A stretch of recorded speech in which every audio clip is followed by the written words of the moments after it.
Hola chiquillos, ¿cómo están? Soy el profe Leo y en esta oportunidad resolveremos la última parte del modelo de la prueba de matemática para la admisión 2021 que corresponde al eje de probabilidad y estadística, que en total son 14 preguntas que van desde la número 52 a la 65.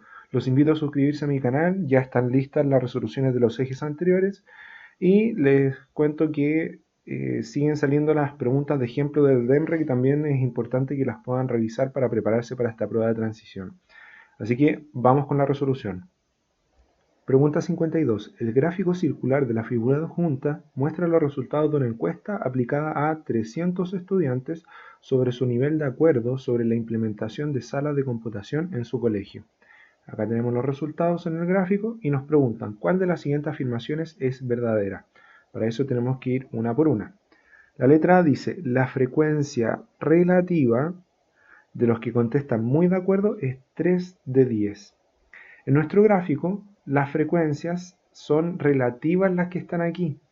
¿Por qué son relativas? Porque las frecuencias relativas nos dan la razón que hay entre la frecuencia, entre la cantidad y el total. Entonces, si acá tenemos, por ejemplo, un 29%, esa es la relación que hay de la cantidad de personas que contestaron algo de acuerdo sobre el total, que es un 29%. La frecuencia relativa se puede expresar como decimal, como fracción, como está aquí en este caso, o como porcentaje, como lo vemos en nuestro gráfico. Entonces, la frecuencia relativa de los que contestan muy de acuerdo, los que contestan muy de acuerdo es un 30%. Entonces tenemos que ver que 30%, que está expresado como porcentaje, sea equivalente a decir 3 décimos, porque también se puede expresar de aquella forma. 3 décimos, si lo amplificamos por 10, nos vamos a dar cuenta de que 3 por 10 es 30 y 10 por 10 es 100. Por lo tanto serían 30 de 100, que es equivalente a decir un 30%. Por lo tanto, con esto ya verificamos que esta afirmación es verdadera y esta sería nuestra alternativa. No vamos a seguir sin antes verificar las otras. Vamos con la letra B, dice la frecuencia. Y esto es distinto de la frecuencia relativa. La frecuencia me dice la cantidad.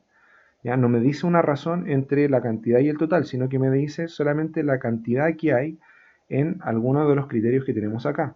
Nos dicen la frecuencia de los que contestaron ni de acuerdo ni en desacuerdo supera en 8 estudiantes a los que contestaron algo de acuerdo. Entonces, vamos a ir a nuestro gráfico y tenemos que fijarnos en los que contestaron ni de acuerdo ni en desacuerdo, que es un 37%, y los que contestaron algo de acuerdo. Los que contestaron algo de acuerdo es 29. 37 menos 29, la diferencia que hay es 8, pero esta diferencia es porcentual. Es una diferencia en la frecuencia relativa. Ahora, si es que este 8% equivale a 8 estudiantes, podríamos decir que esto es verdad. Pero el 8% de 300 estudiantes claramente no son 8 estudiantes. De hecho serían 24. Ahí les dejo la posibilidad de que ustedes lo puedan calcular. Pero, por lo tanto, esta segunda afirmación decimos que es incorrecta, ya que tenemos que fijarnos qué nos están preguntando. ¿Ya? En este caso nos hablan sobre las frecuencias y acá tenemos las frecuencias relativas y en este caso en porcentajes. Vamos con la alternativa C. Dice el nivel de acuerdo de la encuesta es bimodal. Entonces, lo que nos están diciendo acá es que en los resultados de nuestra encuesta tenemos dos modas. Bimodal significa que tenemos dos modas. Por lo tanto, habrían dos niveles de acuerdo de los criterios que tenemos acá que tendrían la misma cantidad de porcentaje y serían los más altos. En este caso vemos que el nivel más alto tiene un 37% y esta sería la moda, ni de acuerdo ni en desacuerdo. Por lo tanto, como hay solo una moda, esta afirmación es falsa. Y vamos con la última. Letra D, nos dicen, dos estudiantes no contestan la encuesta. Acá me están diciendo que un 2% no contesta. Y acá me dicen que son dos estudiantes. Acá nuevamente me están hablando de la frecuencia relativa, que es un 2% de 300. Y acá me están afirmando que ese 2% de 300 son dos estudiantes. Bueno, 2% de 300 equivale a 6 estudiantes, por lo tanto esto también es falso y con eso verificamos que nuestra alternativa correcta definitivamente es la letra A. 53. En la tabla adjunta se muestra la distribución de las edades en años de un grupo de personas. Acá tenemos los intervalos de las edades, la frecuencia que corresponde a las cantidades de personas que tienen la edad entre esos años y tenemos la frecuencia relativa porcentual, o sea, si hay 8 personas que están en este intervalo, del total 8 corresponde a un 16%. Y la tabla, como vemos, está incompleta. Nos dicen, según los datos de la tabla, cuál de las siguientes afirmaciones es falsa. Y al sondear un poquito lo que nos están diciendo, vamos a necesitar completar la tabla para poder responder. Por lo tanto, aquí en la tabla vamos a tener una relación directamente proporcional entre la frecuencia y la frecuencia relativa.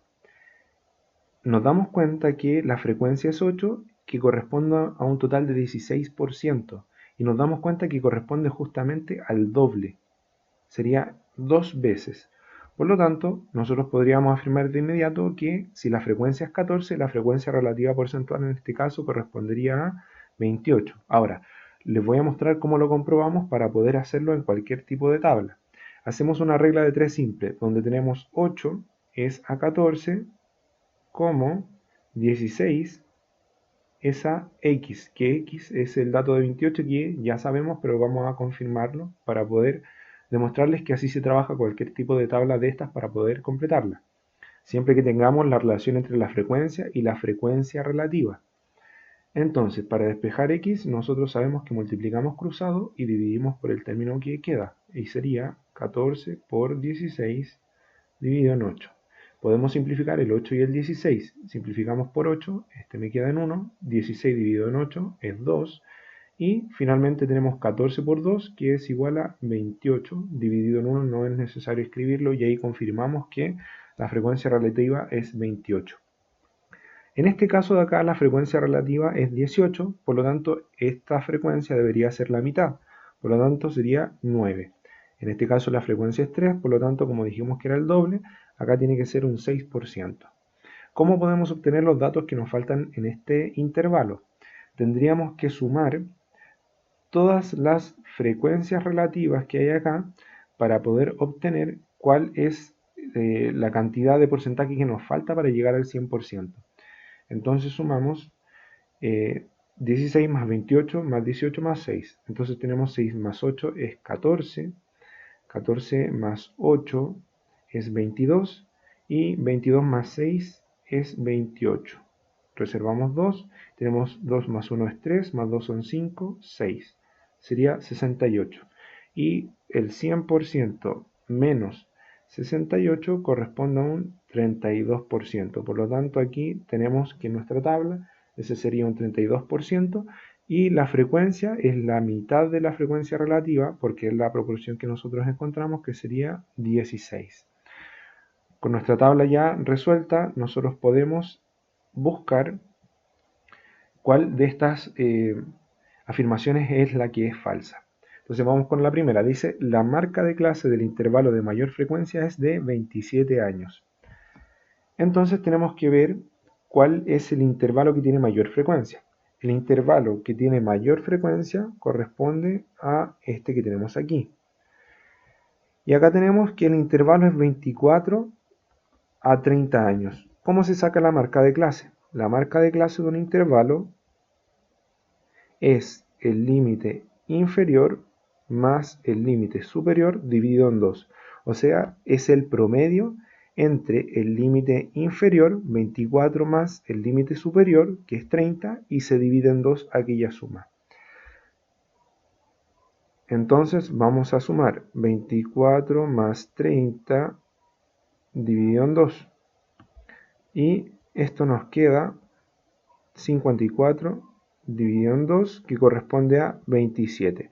Si ustedes ya llegaron rápidamente porque saben sacar el promedio entre 24 y 30, que sería el dato que queda justo en medio de ellos, lo encuentran más rápido en vez de estar haciendo lo que yo hice acá, la suma y la división en 2. Nos damos cuenta que la marca de clase de este intervalo, que es el de mayor frecuencia, es 27, por lo tanto esta sí es verdadera, por lo tanto no nos sirve. Después dice, un 44% de las personas tienen menos de 24 años. Ojo, menos de 24 años. Para esto vamos a borrar aquí primero, vamos a ver cuántas son las personas que tienen menos de 24 años. Las que tienen menos de 24 años están de aquí hacia arriba en nuestra tabla. Y tendríamos que sumar sus porcentajes. Me dicen que es un 44%. Si yo sumo los porcentajes que tengo acá, que debería corresponder a estas dos, que me dicen el porcentaje de personas que hay entre 18 y 24 y el porcentaje que hay entre 12 y 18 años, debería obtener un 44%. Entonces sumamos 16 más 28 y efectivamente esto corresponde a un 44%. Por lo tanto, esta afirmación también es verdadera. Pasamos a la siguiente. La siguiente afirmación nos dice que el grupo en total tiene 50 personas. Para saber el total de personas que hay tenemos que sumar las frecuencias, porque es la cantidad de personas que hay en cada intervalo. Entonces vamos a realizar la suma. 8 más 4 es 12, más 6 es 18, más 9 son 27, más 3 es 30. Me reservo 3 y sería 3 más 1 que corresponde a 5. O sea, en total sí tengo 50 personas, por lo tanto esta también sería correcta. Luego vamos con la alternativa de que dice exactamente un 38% de las personas tienen menos de 30 años. Tenemos que ver las personas que tienen menos de 30 años. Y las que tienen menos de 30 años están desde aquí hacia arriba en nuestra tabla. Y tenemos que ver si esa cantidad corresponde a un 38%. Al mirar de inmediato la suma que tendríamos que hacer de 32 más 28 más 16%, nos damos cuenta que 32 más 28 de inmediato es mayor que 38, por lo tanto esto sería la falsa y corresponde a la alternativa que tenemos que marcar. Vamos a verificar de todas maneras la última, que dice la letra E, 28 personas tienen a lo menos 24 años. Si tienen a lo menos 24 años, voy a borrar un poco por aquí. Si tienen a lo menos 24 años, significa que por lo menos tienen 24. O sea, estaría considerando las personas que están desde este intervalo hacia abajo. Y la cantidad que hay, para saber si son 28 personas, tengo que sumar su frecuencia. Y acá tenemos que 16 más 9 más 3, vamos a ver que nos da 28 y debería ser. 16 más 9 es igual a 25 y más 3 en total es 28, por lo tanto esta alternativa también es correcta y con eso confirmamos que ¿cuál de las siguientes afirmaciones es falsa? La afirmación que es falsa corresponde a la de la letra D, por lo tanto esa es nuestra alternativa. Pregunta 54. En el gráfico de la figura adjunta se muestra la frecuencia acumulada de las alturas en metros de los edificios construidos el último año en una determinada comuna, donde los intervalos son de la forma A, B, donde el A está incluido, el B no, y el último de la forma C, D, donde ambos límites están incluidos. A partir de la información presentada en el gráfico se construye la siguiente tabla de frecuencias. Entonces tenemos el gráfico que muestra las frecuencias acumuladas y tenemos la tabla que muestra las frecuencias. La pregunta es, ¿cuáles son los valores de R, S, T y Q? Acá tenemos las alternativas y R, S, T y Q vemos que son las frecuencias. Vamos a marcar de inmediato la diferencia entre una frecuencia o frecuencia absoluta y la frecuencia acumulada o frecuencia absoluta acumulada. La frecuencia o frecuencia absoluta nos marca la cantidad de casos que hay en este caso, intervalos. Se representa con una F minúscula y una I como subíndice, y la frecuencia acumulada se representa con una F mayúscula y una I como subíndice. Entonces, la diferencia entre ambas es que, como dije anteriormente, la frecuencia nos da la cantidad que hay en el intervalo, en este caso la cantidad de edificios que tienen esta altura en intervalos, y la frecuencia acumulada me da la acumulación de estas frecuencias que están acá. Por lo tanto, por ejemplo, si en nuestro gráfico yo tengo la altura en metros en el primer intervalo de 0 a 10, Me está diciendo que como hay una frecuencia de 10, son 10 edificios los que están en una altura de 0 a 10 metros. Pero cuando pasamos al segundo intervalo de 10 a 20 en esta barrita, está considerando la suma de las frecuencias anteriores incluyendo la de este intervalo. Es decir, para la lectura hay 20 edificios que tienen una altura menor o igual a 20 metros, porque estoy considerando todas las frecuencias anteriores. Entonces, en el caso que viene de la siguiente barrita que tenemos acá para el otro intervalo, hasta 30, nuestra frecuencia acumulada está considerando que hay 25 edificios que tienen una altura que es igual o menor a 30 metros. Y para el último caso tenemos 28 edificios que tienen una altura que es igual a 40 o menos metros. Entonces, teniendo esa diferencia, es que vamos a ver lo siguiente en nuestra tabla. Siempre se coloca al lado de la frecuencia acumulada. Y se hace de la siguiente forma. Si acá tenemos 10 como la frecuencia acumulada, después tenemos 20, después tenemos 25 y tenemos 28, nosotros podemos obtener la frecuencia de la siguiente forma. En el primer caso, R se va a repetir, pero cuando tenemos para el segundo intervalo la frecuencia acumulada, que es 20, considera la suma de este intervalo más la frecuencia anterior que se está acumulando. Es decir, 20 menos 10 me va a dar la frecuencia que yo tengo acá, que en este caso es 10. Luego para el siguiente, para encontrar el valor de t, 25 menos 20 me va a dar esta frecuencia, ya que si lo miramos a la inversa, tenemos 20 la frecuencia acumulada y más este intervalo sería 25. Y para este último nuevamente hacemos la resta 28 menos 25, que es 3. Donde también podemos ver esta diferencia para resolver este problema rápidamente es, el primer intervalo sabemos que corresponde, pero aquí vemos la diferencia. Entonces 20 menos 10 es 10, en este caso 25 menos 20 me dan 5 y 28 menos 25 me da la frecuencia de 3. Entonces con esto ya hemos encontrado las frecuencias o frecuencias absolutas y podemos marcar nuestra alternativa. No es necesario que estemos haciendo esto para resolver el problema porque es un camino lento estar analizando todo esto, sino que debemos manejar inmediatamente que debemos hacer una resta para poder encontrar las frecuencias cuando nos dan las frecuencias acumuladas. Miramos en nuestra alternativa las respuestas y corresponden a la letra E. 55. El contador de la empresa de bolsas plásticas Plastibol va a calcular el promedio de gastos por viaje para abastecer las sucursales de distintas localidades que se realizó en un día determinado. Para lo anterior, considera solo los datos de la siguiente tabla. Acá tenemos las localidades a las que se viajó, lo que se gastó en benzina, en peajes y en mantenimiento del vehículo, y tenemos los totales abajo de cada uno de estos ejes. Me dice, el contador sabe que para calcular ese promedio de gastos por viaje para estas localidades debe sumar el total de benzina, el total del peaje y el total del mantenimiento y luego realizar una división.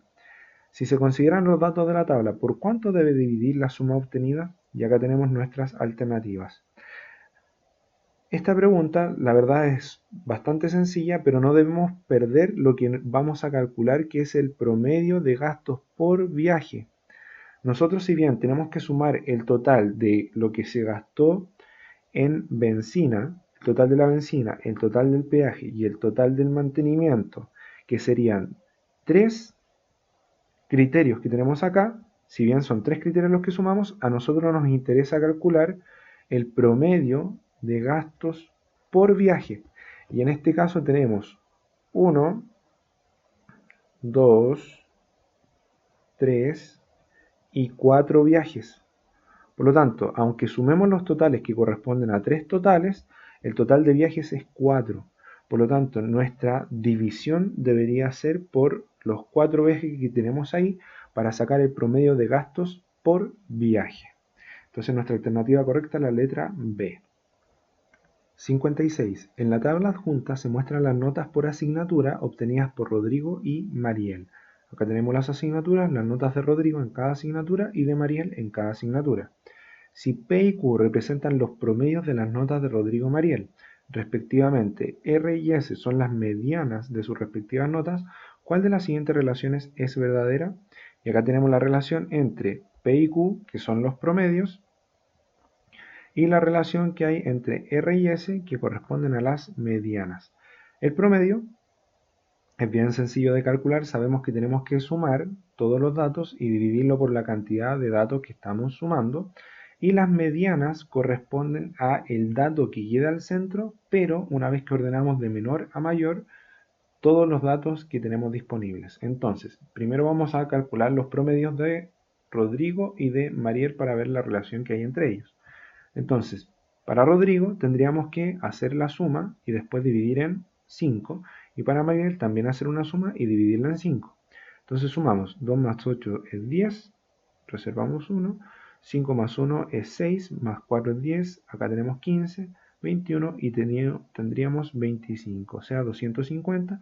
Y esto debemos dividirlo en 5. Para el caso de Mariel, bueno, y esto correspondería a P, ¿cierto? Porque sería el promedio de Rodrigo. En el caso de Mariel también vamos a sumar 8 más 2 es 10, más 5 más 5, en total me da 20, reservo 2, acá tengo 7, más 5 es 12, más 4 es 16, más 4 es 20, más 5 sería 25, o sea, Q va a ser igual a 250 también dividido en 5. Y acá ya ni siquiera es necesario hacer la división, aunque es bastante sencilla y sabemos que es 5. Bueno, acá la suma era 25, ojo, 25.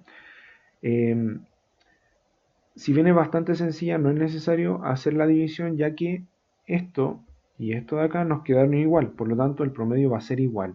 Con eso ya eliminamos esta alternativa y esta que tenemos acá. Y tenemos que ver la relación entre las medianas. Para sacar las medianas tendríamos que ordenar los datos de Rodrigo. Entonces las notas de Rodrigo, en el caso de Rodrigo, tendríamos que ordenar las notas en orden creciente o decreciente, de menor a mayor o mayor a menor.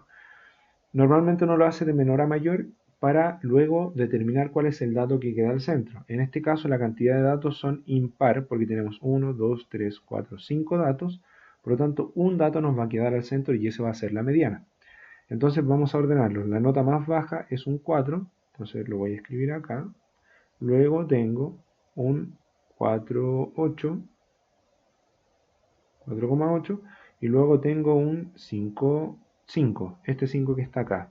Y este 5 ya yo sé que corresponde a la mediana, porque al tener 5 datos, el dato que me va a quedar al centro es el tercero, o sea, va a ser un 5. Yo puedo seguir colocando acá que luego venía un 5,2 y luego venía un 6, y eso no va a cambiar el resultado de cuál es mi mediana. Entonces yo sé que la mediana de Rodrigo es 5, o sea, en el caso R, que es la mediana de Rodrigo, es igual a 5. Y luego vamos con las notas de Mariel. Las notas de Mariel también vamos a hacer lo mismo, las vamos a ordenar de menor a mayor. La nota más baja es un 4, luego seguimos con un 4,5, luego tenemos un 5,2, que es la que está aquí, que esa correspondería a la mediana porque también tenemos la misma cantidad de notas. Después, como les decía, también tenemos las notas que vienen, que es un 5,5, un 5,8, y eso no va a cambiar en nada a la mediana que ya hemos encontrado. Entonces la mediana de Mariel, que es S, corresponde a un 5,2. La relación entre R y S, entre las medianas, es que R es menor que S. Por lo tanto, en R menor que S tenemos que es la alternativa C la correcta y con eso terminamos este ejercicio. 57. En un liceo se realiza un registro de las masas de los estudiantes de cuarto medio. Si los cuartiles de la distribución de los datos son 75, 80 y 90 kilogramos, o sea, el cuartil 1 es 75, el cuartil 2 es 80 kilogramos y el cuartil 3 es 90 kilogramos, todo esto está en kilogramos. ¿Cuál o cuáles de las siguientes afirmaciones se pueden deducir de esta información? Y acá tenemos que evaluar uno por uno lo que tenemos acá. Entonces, para poder ordenar gráficamente esto, que es mejor, lo voy a hacer en una recta numérica. En esta recta numérica, que es parecida a un diagrama de caja y bigotes, que de hecho está en la siguiente pregunta, tenemos lo siguiente. Cuartil 1 es 75. Acá tenemos el primer cuartil, luego tenemos 80, que corresponde al segundo cuartil, y tenemos 90, que corresponde al tercer cuartil. Acá tenemos una división. El dato menor de nuestra muestra no tenemos idea cuánto es, y el dato máximo de nuestra muestra tampoco sabemos cuánto es. Pero sí lo que tenemos con estos cuartiles es que aquí, en este espacio hasta los 75 kilogramos, tenemos un 25% de la cantidad de estudiantes. Entre 75 y 80 kilogramos tenemos otro 25% de la cantidad total de estudiantes de cuarto medio. Entre 80 y 90 kilogramos también tenemos un 25% del total de los estudiantes. Y en este último cuartil también tenemos un 25% del total de los estudiantes. Este 25%, como es igual en todos, es que tenemos la misma cantidad. Por ejemplo, acá pueden haber 10 estudiantes, 10, 10, etc. Eso son los cuartiles, son medidas de posición que nos dan una idea de la concentración de las frecuencias que hay en esta muestra de datos según los intervalos que podemos marcar. Entonces la primera nos dice, primera afirmación, la mayor cantidad de estudiantes de cuarto medio se concentran entre el cuartil 2 y el cuartil 3. Entre este cuartil 2, este sería mi cuartil 2 y cuartil 3. Y me dicen que la mayor cantidad de estudiantes está aquí. Ahora, esto es falso, porque si nosotros sumamos las cantidades corresponde a un total de 50%, que no es la mayor cantidad, es la mitad. Por lo tanto, esta afirmación sería falsa. Luego tenemos la segunda afirmación que dice, por lo menos un 50% de los estudiantes de cuarto medio tiene una masa de a lo menos 75 kilogramos y a lo más 90 kilogramos. Entonces me dice, por lo menos un 50%, que están entre 75 kilogramos, y los 90 kilogramos. O sea, estoy considerando toda esta cantidad de estudiantes que hay aquí. Esta cantidad de estudiantes que se concentra entre los 75 y los 90 kilogramos corresponde justamente a lo que acabamos de ver, que es la suma de estos dos porcentajes, que es un 50%. Por lo tanto, esta afirmación, la segunda, es verdadera, porque efectivamente tenemos un 50% de los estudiantes entre este cuartil y el cuartil de acá, cuartil 2, este es el cuartil 2, cuartil 3. Y la tercera afirmación dice, la media aritmética de las masas de los estudiantes de cuarto medio es de 81,6 kilogramos aproximadamente. Con los cuartiles, si nosotros no tenemos información de las cantidades que hay en estos intervalos, no podríamos calcular la media aritmética, que es el promedio. Por lo tanto, en este caso, como tenemos cuartiles, no tenemos ninguna relación con la media aritmética con el promedio, entonces decimos que esta afirmación es falsa. Por lo tanto, la alternativa correcta en este caso es la letra B. 58. La distribución de los sueldos en pesos de los trabajadores de una empresa se muestra en el diagrama de caja de la figura adjunta. Acá tenemos nuestra caja, los bigotes, y vamos a ver lo que significa de inmediato. La pregunta es, según este diagrama, ¿cuál de las siguientes afirmaciones es siempre verdadera? Y tenemos que verificar cada una de las que están acá. Para poder ver la veracidad de cada una de estas, primero tenemos que entender qué nos dice nuestro diagrama de caja y bigotes. El diagrama de caja y bigotes nos indica los cuartiles. Estos 500.000 nos están marcando el primer cuartil. Estos 650.000 los marcan el segundo cuartil y estos 750.000 los marcan el tercer cuartil. Esto corresponde al primer cuartil, segundo cuartil, tercer y último cuartil. Ahora, estos 300.000 que están acá es el límite inferior o el X mínimo, el dato menor de nuestra muestra, o sea, la persona que menos gana dinero acá es de 300.000 y la persona que más gana dinero, que serían los 800, corresponde al dato máximo. Ahora recordemos que en los cuartiles nos quieren decir que entre esta distancia que hay acá tenemos un 25% de la cantidad de personas que ganan entre 300.000 y 500.000. Acá también tenemos otro 25% de la concentración, otro 25% y el último 25% como lo vimos en la pregunta anterior. Ahora, algo muy importante de nuestro diagrama de caja y bigotes y cuando estudiamos los cuartiles es que el cuartil 2, el dato que nos marca el cuartil 2, que recuerden el cuartil 2 es esto, pero el dato que nos marca el cuartil 2 es el que está acá y que corresponde a la línea central de mi diagrama de caja y bigote, lo que me va a decir va a ser la mediana. O sea, el dato que queda al centro de nuestra muestra total es 650.000 y corresponde a la mediana. Esto pasa cuando nos hablan del diagrama de caja y bigote y vemos esta línea que queda al centro, o cuando nos dicen el cuartil 2. El cuartil 2 es también la mediana. Sabiendo esto, vamos a evaluar las afirmaciones. La primera afirmación dice, el rango intercuartil de los sueldos de los trabajadores es de 250.000. Esto es muy importante saberlo, que es el rango intercuartil, cómo se calcula. El rango intercuartil corresponde a la diferencia positiva entre el cuartil 3 y el cuartil 1, o sea, cuartil 3 menos cuartil 1.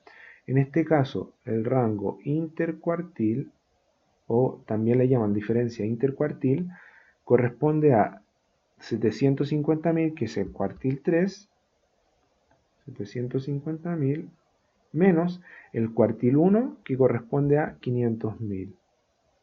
Al hacer esta resta, 750.000 menos 500.000, la diferencia corresponde a 250.000. Por lo tanto, la primera alternativa ya es la correcta y con eso ya terminamos el problema. Pero vamos a verificar cada una de las siguientes.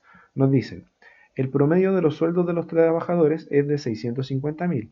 650.000 corresponde a la mediana, ¿ya? Y la mediana no siempre, y de hecho la mayoría de las veces, es distinta al promedio. Entonces, esta afirmación es falsa, porque nosotros sabemos que 650.000 es la mediana, no es el promedio. Letra C dice, la cantidad de trabajadores que ganan entre 300.000 y 500.000, que sería este tramo que tenemos acá, es mayor que la cantidad de trabajadores que ganan entre 650.000 y 750.000. O sea, nos dicen que esta cantidad que hay acá concentrada es mayor que la cantidad que se encuentra entre 650.000 y 750.000. Lo cual, mirando nuestros porcentajes, sabemos de inmediato que es falso porque corresponde a la misma cantidad de trabajadores. Es falsa. La letra D dice, exactamente un 50% de los trabajadores gana 650.000. 650.000 es la mediana, es el dato que queda al centro, o sea, la persona que queda al centro de esta muestra gana 650.000 pesos. Pero no quiere decir que el 50% de los trabajadores gana eso, porque el trabajador que gana menos parte desde los 300.000 y acá tenemos un 25% de personas que están distribuidas en sueldos que van desde los 300 a los 500.000 y acá tenemos otro 25% que está distribuido entre 500.000 y 650.000. Por lo tanto, esta afirmación es falsa. Y la alternativa dice un 62,5% de los sueldos de los trabajadores es igual o menor a 700.000 pesos. Y en este caso tampoco tenemos cómo poder verificarlo, ya que nos están hablando de las concentraciones de 25% en 25% y nosotros no podemos saber cuánto corresponde a un 62,5%. Por lo tanto, con eso confirmamos que nuestra alternativa correcta es la letra A. Vamos con la pregunta 59. Se lanzan dos dados comunes consecutivamente, o sea, dos dados con sus cargas numeradas del 1 al 6 y primero se lanza uno, luego se lanza el otro. La pregunta es, ¿cuál o cuáles de las siguientes afirmaciones es o son verdaderas? tenemos que evaluar cada una. Vamos con la primera, que dice: la probabilidad de que la diferencia entre el resultado del primer y el segundo dado sea positiva es la misma de que sea negativa. Por ejemplo, en un lanzamiento cualquiera nos puede salir el número 5 y el número 3. La diferencia entre 5 y 3, 5 menos 3, es 2 y es positiva. Si nosotros damos vuelta al resultado, 3 menos 5, esto sería menos 2, lo cual me da negativa. Si consideramos que para todos los casos podemos invertirlo y vamos a obtener el signo contrario al del resultado que hemos obtenido, vamos a tener la misma probabilidad de que sea positivo el resultado, de que sea negativo al hacer todas las combinaciones posibles. Hay excepciones en las que pueden salir los mismos resultados. Por ejemplo, si me sale 5 y 5, esto sería 0 y 0 es neutro, no es ni positivo ni negativo, por lo tanto no afectaría a que sea igual la probabilidad de que tenga un resultado positivo en la diferencia a que tenga un resultado negativo.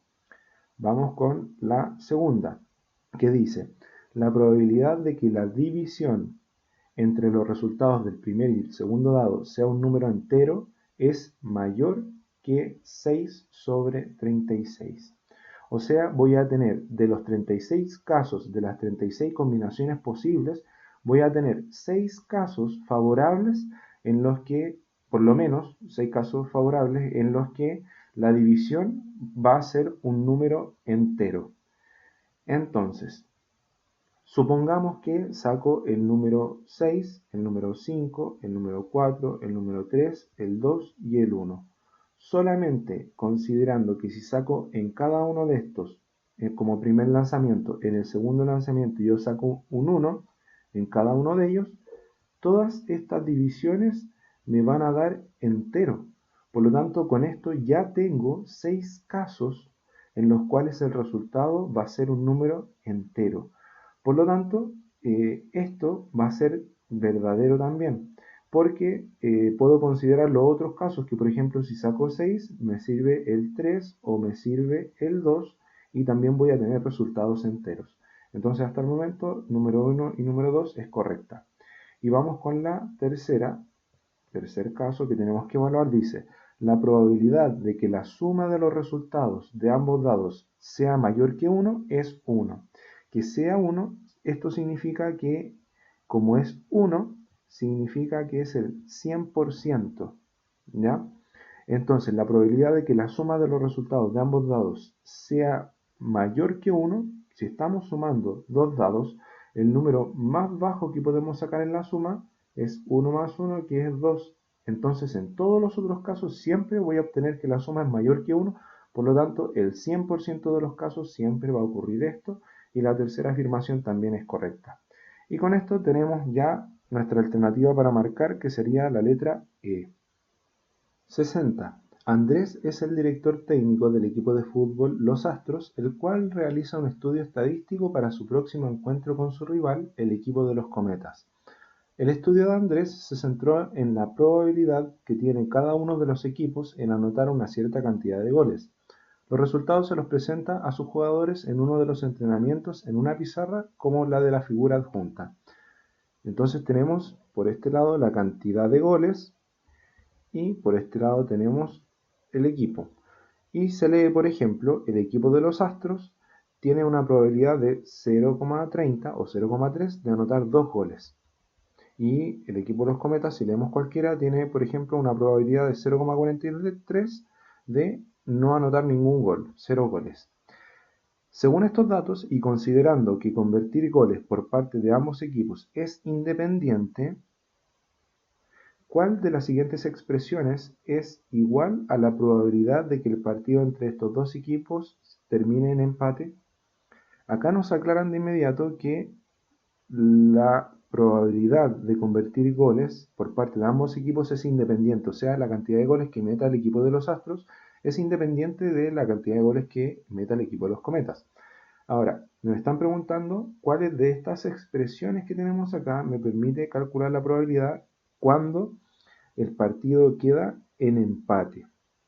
Entonces, ¿qué casos van a ser los que me van a servir? Me va a servir cuando los Astros no metan ningún gol, ni los cometas tampoco metan ningún gol.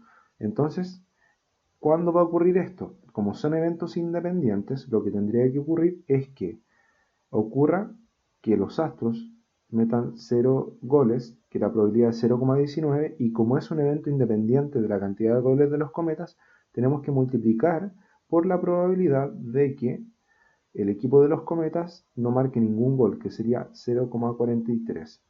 Pero este no es el único caso que me sirve para que el partido termine en empate, porque otro caso que me sirve para que el partido termine en empate es que ambos equipos metan un gol. Entonces, como esto corresponde a otra probabilidad, tenemos que sumarla, porque son eventos que son disjuntos. Por lo tanto, vamos a calcular la probabilidad de que ambos equipos metan un gol, que sería 0,37, y como es probabilidad independiente una de la otra, la tenemos que multiplicar por 0,3, porque el equipo de los cometas también tiene que meter un gol. Otro caso que me sirve para empatar es el que ambos metan 2 goles y ambos metan 3 goles. Por lo tanto, tendríamos que sumar la probabilidad de que ambos metan 2 goles, que es 0,3 o 30, por 0,14, y tenemos que sumar la probabilidad de que ambos metan 3 goles, que sería 0,14 por 0,13. Escribimos toda la expresión, pero no era tan necesario porque cuando ya vemos que tenemos que ir multiplicando los eventos independientes y sumando las probabilidades que nos sirven, los casos, ya podemos encontrar la respuesta. Y en este caso buscamos la respuesta donde las probabilidades se estén sumando y estemos considerando los 4 casos, y esto correspondería a la alternativa B. Problema 61. En cierto experimento, la probabilidad de que ocurra un suceso A es P, mientras que la probabilidad de que ocurra un suceso B es Q. Si los sucesos A y B son independientes, ¿cuál de las siguientes expresiones representa siempre la probabilidad de que ocurra al menos uno de los dos sucesos? Tenemos que la probabilidad de A es P, la probabilidad de B es Q, y vamos a calcular también, como son eventos independientes, la probabilidad de que ocurra A y B. ¿Por qué? Porque nos piden encontrar la probabilidad de que ocurra al menos uno de los dos sucesos. Si ocurren ambos, también nos serviría y tendríamos que contarlo. Como son eventos independientes, tenemos que multiplicar la probabilidad de que ocurra A por la probabilidad de que ocurra B. Vamos a resolver este ejercicio de dos formas. La primera es hacer un diagrama de Venn. En un diagrama de Venn vamos a representar la probabilidad de que ocurra A, la probabilidad de que ocurra B. La probabilidad de que ocurra A es P, la probabilidad de que ocurra B es Q.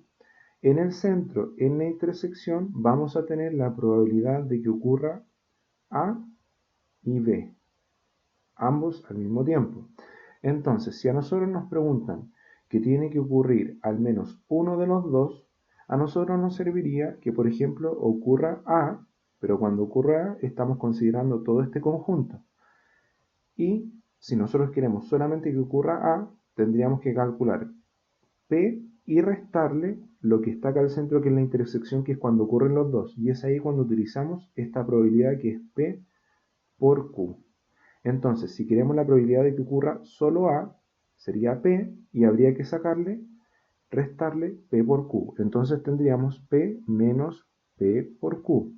Luego nos serviría también que ocurra B, B solo. Si ocurre B, sería todo este conjunto, y a nosotros queremos solamente esta parte de acá. Por lo tanto, que ocurra B sería Q menos PQ. Entonces tendríamos que sumar la probabilidad de que ocurra solo B, que sería Q menos PQ. Y finalmente tendríamos que sumar la probabilidad de que ocurran ambos al mismo tiempo, que la probabilidad sería P por Q.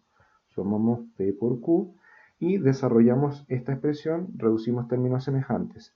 Este menos PQ lo vamos a cancelar con este más PQ, y con esto ya estamos llegando a nuestra respuesta, porque sería P más Q menos PQ.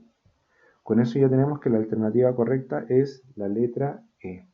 Lo vamos a hacer de otra forma también, no utilizando el diagrama de Venn. Para esta forma vamos a necesitar plantear lo siguiente. Queremos que ocurra A y que no ocurra B. Después queremos que ocurra B y que no ocurra A. Y finalmente vamos a querer que ocurran ambos al mismo tiempo porque ahí vamos a calcular la probabilidad de que ocurra al menos uno de los dos sucesos. Entonces, para esta forma vamos a necesitar la probabilidad de que no ocurra A, lo cual sería 1 menos P, ya que si la probabilidad de que ocurra A es P, la probabilidad de que no ocurra sería el 100% menos P, o sea, 1 menos P. Y vamos a necesitar también la probabilidad de que no ocurra B, la cual es 1 menos Q. Entonces, que ocurra A y lo voy a escribir completo mejor, A y no B, más la probabilidad de que ocurra B y que no ocurra A, más la probabilidad de que ocurra A y B. Entonces, voy a borrar aquí para tener un poco más de espacio, de hecho vamos a llegar a lo mismo y lo vamos a desarrollar. La probabilidad de que ocurra A y que no ocurra B tenemos que multiplicarlo, porque son eventos independientes como ya nos dijeron acá arriba. Entonces la probabilidad de A es P y tenemos que multiplicarlo por la probabilidad de que no ocurra B, que sería 1 menos Q. Y esto se suma con la probabilidad de que ocurra B, que sería Q, y se multiplica con la probabilidad de que no ocurra A, que es 1 menos P. Y debemos sumar finalmente la probabilidad de que ocurra A y B, que es P por Q, más PQ. Multiplicamos, aplicamos la distribución y en este caso tendríamos P por 1 es P por menos Q es menos PQ, luego tenemos Q por 1, que es Q, acá el positivo lo bajamos, Q por menos P es menos PQ, lo ordeno para que quede igual que el otro, y finalmente sumamos PQ. Y de la misma forma que, como en el diagrama de Venn, reducimos términos semejantes y cancelamos este menos PQ con este de acá y nos queda P más Q menos PQ como el resultado y reafirmamos que esta segunda forma llegamos a la alternativa E. 62. Dos cursos de un colegio realizan una fiesta para reunir fondos para un viaje de estudios. Se reparten dos tipos de entradas, las entradas del tipo P y las del tipo Q. En la tabla adjunta se muestra la distribución de la venta de entradas para el segundo A y el segundo B.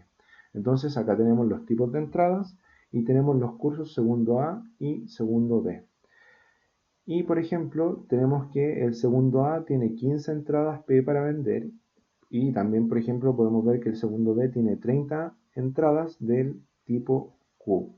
Si se selecciona una persona al azar de estos dos cursos y se sabe, ojo con esto, y se sabe que tiene una entrada del tipo Q, ¿cuál es la probabilidad de que sea un estudiante del segundo B? Cuando tenemos esto en un problema de probabilidades y se sabe o nos escriben de otra forma que algo ya sucedió, entonces nos enfrentamos a un problema de probabilidad condicional. La probabilidad condicional ocupamos la siguiente ecuación. La probabilidad de que ocurra el suceso A dado que ya ocurrió el suceso B.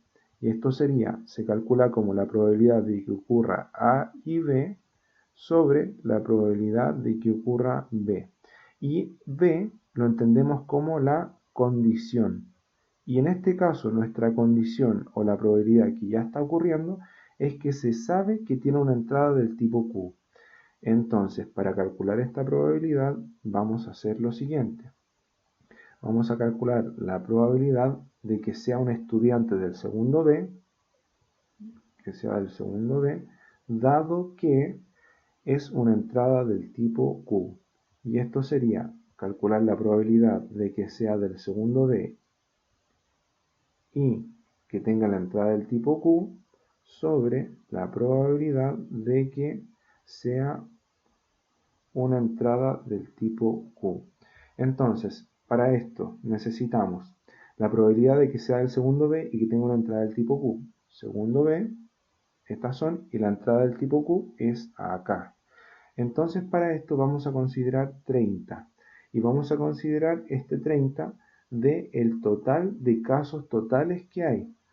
La suma de estos casos totales sería 15 más 25, que nos da 40, más estos otros 40, sería un total de 80, sobre la probabilidad de que ocurra Q, que la probabilidad de que sea Q sería todas estas que tenemos acá, que tendríamos que considerar la suma de 25 más 30, que nos da un total de 55, sobre el total de casos que hay, que sería 80. Ahora, muchas personas se ahorran escribir el total de casos acá porque en esta multiplicación, que la pueden hacer mediante la ley de la abeja, como la conocen muchos, o la multiplicación cruzada o de términos medios y extremos, va a hacer que se simplifiquen. Por lo tanto, la probabilidad que estamos buscando sería 30 sobre 55. Nos falta simplificar. Podemos simplificar en este caso por 5. Si simplificamos por 5, vamos a tener 30 dividido en 5. Vamos a poner acá el resultado, que sería 6 sobre 55 dividido en 5, que es 11. Y con esto tenemos que la alternativa correcta sería la letra B. También les voy a mostrar otra forma de hacer esto sin necesidad de ocupar esta ecuación grande, que es considerar que como tengo y sé que la entrada es del tipo Q, yo voy a reducir mi espacio muestral. Entonces vamos a borrar y lo vamos a hacer de la segunda forma. Ahora, yo les recomiendo que esta ecuación la puedan manejar y la sepan de memoria porque a veces se necesita para poder encontrar, por ejemplo, la probabilidad de la condición u otra cosa que nos está impidiendo de nuestro problema. Así que vamos con la segunda forma. Para eso voy a borrar todo esto y lo vamos a hacer de la siguiente forma. Como yo sé que tiene una entrada del tipo Q, mi espacio muestral se va a reducir solamente a esto que tengo acá. Entonces, la probabilidad se calcula como los casos favorables sobre los casos totales. Algunos lo conocen como total de casos, etc. ¿Cuáles van a ser mis casos favorables y mis casos totales? En esta ocasión ya tenemos los casos totales porque se redujo solamente a esto porque sabemos que es una entrada del tipo Q. Por lo tanto, sumamos 25 más 30 que nos da 55. Y arriba los casos favorables. En esta oportunidad, como sabemos que es una entrada del tipo Q y nos están pidiendo la probabilidad de que sea un estudiante del segundo B, nos vamos al segundo B y con esto ya tenemos la cantidad de casos que me sirven, que sería 30.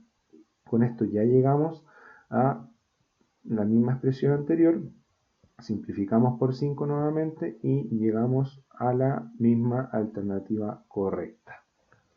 63. Para un viaje, Andrés arrendará un automóvil en una empresa que le da a elegir entre las marcas P, Q y R. Cada una de estas marcas dispone de 2 modelos en los colores blanco, rojo, azul, verde y gris, cada uno de ellos. ¿Cuál es la cantidad máxima de automóviles de distinto tipo de marca, modelo y color entre los que Andrés puede elegir? Entonces para esto vamos a utilizar el principio multiplicativo. Los tipos de marca son 3, que es P, Q y R. Tenemos que considerar 3 casos y estos 3 casos se pueden combinar con el modelo, que en total tenemos 2 modelos, y también se pueden combinar con los tipos de colores, los colores que tengamos, que son blanco, rojo, azul, verde y gris, que en total serían 5. Y con esto ya podemos tener la cantidad total entre los distintos automóviles que se pueden elegir combinando marca, modelo y color. 3 por 2 es 6 y 6 por 5 es 30. Y con esto ya tenemos la alternativa correcta que corresponde a la letra D. Solamente me quiero tomar un momento más para fundamentar esto y hacerles recordar, si es que no lo tienen en mente, el diagrama de árbol, que si tengo el modelo P, Q y R, después necesito sacar para cada uno de estos dos opciones de dos modelos, el modelo 1, el modelo 2. Y para cada uno de estos va a pasar lo mismo, modelo 1, modelo 2. Y respecto de cada modelo, perdón, acá es 1, acá es 2. Respecto de cada modelo tengo 5 colores distintos. Tendría blanco, no voy a completar esto porque si no voy a gastar mucho tiempo. Blanco, rojo, azul, verde, gris. Blanco, rojo, azul, verde y gris. En cada uno tendría 5 casos más. Cada una de estas ramas me va a significar una opción que yo voy a tener disponible, cada uno de estos brazos. Y si los contamos todos serían 30. Esto nunca es recomendable hacerlo, es mejor siempre manejarse con el principio multiplicativo o alguna técnica de conteo según el problema que me estén presentando. Pregunta 64. ¿Cuántos partidos individuales de tenis se tiene que organizar con n jugadores donde n es mayor que 2 si todos juegan contra todos solo una vez? Necesitamos una técnica de conteo para esto. Como son partidos individuales, significa que voy a jugar uno contra uno, o sea, voy a armar parejas para que se puedan enfrentar y me piden que todos juegan contra todos solo una vez. Tenemos que recurrir a las técnicas de conteo y lo primero que debemos preguntarnos es si importa el orden o no. En este caso no importa el orden.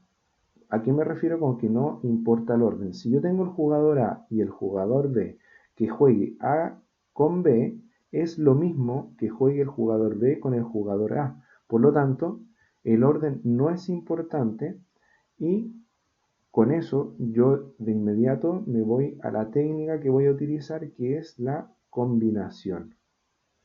En la combinación yo tengo que ver si la combinación es con repetición o sin repetición. En este caso, si todos juegan contra todos solo una vez, significa que es sin repetición. Para esto, la ecuación que vamos a utilizar es una combinación. La combinación de n con k elementos, que sería igual a n sobre k, que se calcula como n factorial sobre n menos k factorial por k factorial. La fundamentación de esta ecuación no la vamos a ver, que viene de las técnicas de conteo, cuando no importa el orden, como lo acabamos de ver, y si no la manejan, la verdad hay que estudiarla y hay que saberla bien cómo se desarrolla. ¿Qué son los datos que tenemos acá? El total son n jugadores y esto es lo que va en esta posición en mi ecuación. Entonces vamos a dejar la n. Y de cuántos son los que tenemos que agrupar, que sería acá, tenemos que agruparlos de 2 en 2 porque los partidos son individuales, es uno contra uno, o sea, hacemos parejas para que puedan competir. En este caso sería entonces C, la combinación de n sobre 2, que sería n sobre 2, que es n factorial sobre n menos 2 factorial por k factorial. Perdón, que k es 2, ahora sí. Entonces, ¿qué debemos hacer? Debemos desarrollar este factorial para que me pueda quedar como n menos 2. Les recuerdo rápidamente que, por ejemplo, 6 factorial corresponda a 6 por 5, por 4, por 3, por 2, por 1. En este caso, como tengo n factorial, esto sería n por n menos 1 por n menos 2 hasta llegar a 1, ¿cierto? Pero lo que yo quiero es que me aparezca justamente n menos 2 y lo dejo en factorial hasta ahí expresado para poder simplificarlo con este de acá abajo, n menos 2 factorial. El 2 factorial que está aquí significa que es 2 por 1 y 2 por 1 es lo mismo que 2, entonces lo transformamos y lo dejamos en 2. Simplificamos n menos 2 factorial con n menos 2 factorial y este resultado finalmente que tenemos es n por n menos 1 con paréntesis sobre 2. Miramos en las alternativas y ya tenemos nuestra respuesta. Lo que pasa es que está expresado de otra forma, que sería la letra B. Porque esto lo puedo separar y puedo escribir al lado de la multiplicación de esta forma. Y con eso estamos con la pregunta 64 y vamos con la última pregunta de nuestro modelo y última pregunta del eje de probabilidad y estadística. Pregunta número 65, que es de suficiencia de datos. En una caja hay solo bolitas verdes y rojas, todas del mismo tipo. Se puede determinar la cantidad de bolitas verdes que hay en la caja si se sabe qué. Y tenemos que evaluar. Entonces, como este tipo de preguntas es de suficiencia de datos, primero evaluamos 1, luego evaluamos 2 y ahí tenemos que ir viendo si es que ya podemos marcarlo una alternativa. Si resulta que no podemos marcar ninguna porque no hemos resuelto el problema, tendríamos que juntar ambas informaciones y si ocurre que ambas informaciones no son suficientes es porque se requiere información adicional. Entonces vamos a probar con la primera. Entonces en la caja me dicen que hay un total de 40 bolitas y con esta información yo tendría que saber cuántas bolitas verdes hay en la caja. Si a mí me dicen que hay bolitas verdes y bolitas rojas y me dicen que en total hay 40, no puedo de ninguna forma saber cuántas son verdes. Por lo tanto, 1 por sí sola no me sirve para poder resolver esto. Luego, número 2. Al elegir una bolita al azar de la caja, la probabilidad de que ésta sea roja es 2/5. Entonces, para la 2, yo tengo que olvidar esta información. Yo hago cuenta que esta información no la tengo, ¿verdad? Entonces, tengo que en una caja hay solo bolitas verdes y rojas del mismo tipo y me dicen que la probabilidad de elegir una que sea roja es 2/5 o 2/5. Con eso, ¿puedo saber la cantidad de bolitas verdes que hay? Tampoco puedo saberlo porque no sé el total. Si yo supiera el total de bolitas, lo puedo sacar mediante una proporción. Pero si sé solamente la probabilidad que hay, no puedo saber el total de bolitas que hay en la caja. Por lo tanto, 2 por sí sola tampoco me sirve. Vamos a ver si este problema lo podemos resolver juntando ambas informaciones. Si junto ambas informaciones, yo sé que en total hay 40 bolitas, juntando las rojas y las verdes, y me dicen que la probabilidad de elegir una al azar que sea roja es 2/5. O sea, la probabilidad de que sea roja es 2/5. Si la probabilidad de que sea roja es 2/5, la probabilidad de que sea verde va a ser el resto que me queda para llegar al entero, o sea, 3/5. Si sé que la probabilidad de sacar una bolita verde es 3/5 y tengo en total 40 bolitas, esto se puede transformar en una proporción. De hecho, lo más lógico es decir lo siguiente. Si yo amplificara esto por 8, yo tendría 24 sobre 5 por 8, que es 40, que me diría justamente los casos favorables que hay del total de casos que tengo. Como tengo 40 casos, yo sabría de inmediato que 24 bolitas son de color verde. Entonces, juntando ambas informaciones, yo puedo encontrar la cantidad de bolitas verdes que hay en la caja y la alternativa correcta sería la letra C, ambas juntas. Con esto hemos terminado la resolución del modelo de la prueba de matemática para el proceso de admisión 2021. Resolvimos el modelo completo en 5 videos porque el eje de álgebra y funciones, tengan cuidado porque es donde entra la mayor cantidad de preguntas y obviamente hay más temas. No descuidar los ejes de geometría y de probabilidad porque el eje de números, que es el que uno casi siempre estudia primero, tiene solamente 11 preguntas versus las 14, 15 que tienen geometría y que tiene probabilidad y estadística. Así que chiquillos, espero este video les haya servido muchísimo, que les haya podido complementar su estudio, que sirva para que puedan practicar, aprender y que puedan tener la confianza en ustedes mismos para saber que pueden lograr lo que ustedes se propongan si es que luchan por ello día a día. No es fácil rendir una prueba de transición y si se preparan con mayor anticipación y con más tiempo, yo sé que ustedes lo pueden lograr, así que les deseo mucho éxito y los invito como siempre a suscribirse a mi canal, a ver los otros videos que les puedan servir, las preguntas de ejemplo que liberó el DEMRE que las tengo grabadas también y algunos temas que pueden encontrar dentro de la lista de reproducción de primero, segundo, tercero, cuarto medio. Así que espero haberles servido muchísimo y poder seguirlos apoyando en este proceso tan importante para ustedes. Que estén muy bien, chiquillos, y nos vemos en otra oportunidad.